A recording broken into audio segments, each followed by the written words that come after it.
ওমানের মধ্যে কিছু কিছু বাটফার আছে আমাদের দেশের অন্য অন্য কাউন্ট্রির বলতেছি না। এটা আমি কি জন্য বলতেছি, আপনার কাছে যখন কাজ কাম নাই, আপনি যখন একটা কাজের মধ্যে যাবেন, একটা মানুষ কত বিশ্বাস করে যাবেন অবশ্যই, তাই না? সবার কাছে তো ওমানের মধ্যে পরিচিত মানুষ আছে, তাই না? অনেকেই ওর আছে যে এমন কোনো আত্মীয় স্বজন নেই, এমন কোনো বন্ধু নেই, ভাই বারাত নেই, এরকম মানুষ অনেকেই আছে। একটা কাজ থেকে হয়তো কাজ কামনি না পাওয়ার কারণে গিয়ে আর একটা কাজের মধ্যে যোগ দেওয়ার জন্য একটা মানুষকে অন্ধর মতো বিশ্বাস করে আর জায়গার মধ্যে যায়।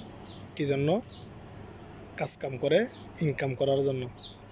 কিন্তু ওই মানুষকে অন্ধ বিশ্বাস কারণে উনি জল্পনা কল্পনা কষ্ট নিয়ে যে কাজে যে যায়, এই মানুষটার সাথে যে চিটিং বাটফারি করে ফেলে, এটা কিন্তু ভালো।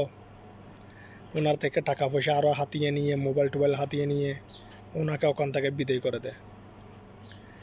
আসলে এরকম ঘটনা অহর আছে। এরকম ঘটনা নিজ দেশের মানুষের সাথে যদি আপনি নিজে যদি করেন, দেশের মানুষগুলো যাবে কোথায়? আপনি একটু চিন্তা করছেন ভাইয়া? আপনি যে ওনার থেকে টাকা পয়সা যা হাতে, এরকম একটা লোক পরশুদিন কাজে গেছে, টাকা পয়সা মোবাইল হাতিয়ে তারপর আসছে এখানে। তারপর এখান থেকে আরও মানুষ গেছে, কিন্তু মানুষ যাওয়ার পরে এই ঘটনা বলার পরে কিন্তু ওখানে আরও তাদেরকে আর পাইনি। তার জন্য সবাই যারা দূরদারা কাজ কামে যাবেন, অপরিচিত মানুষের কাজে যাবেন, একটু দেখে শুনে যাওয়ার চেষ্টা করবেন।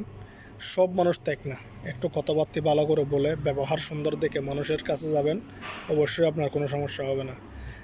সিটিং বাটফার অনেক আছে, অনেক আছে, কিন্তু দেশের মানুষকে, নিজ দেশের মানুষকে নিজে যদি হয়রানি করেন, মানুষ যাবে কোথায়? তার জন্য সবাই দেশের মানুষকে, নিজ দেশের মানুষকে ভালোবাসতে শিখুন।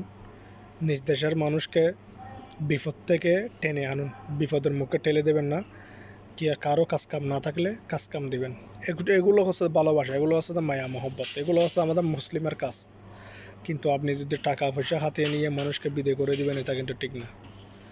সবাই ভিডিওটি শেয়ার করে নেবেন, সবাই সাবস্ক্রাইব করে নেবেন এবং সবাই এগুলো থেকে দূরে থাকবেন। কাজে যাওয়ার সময় সবাই সাবধান।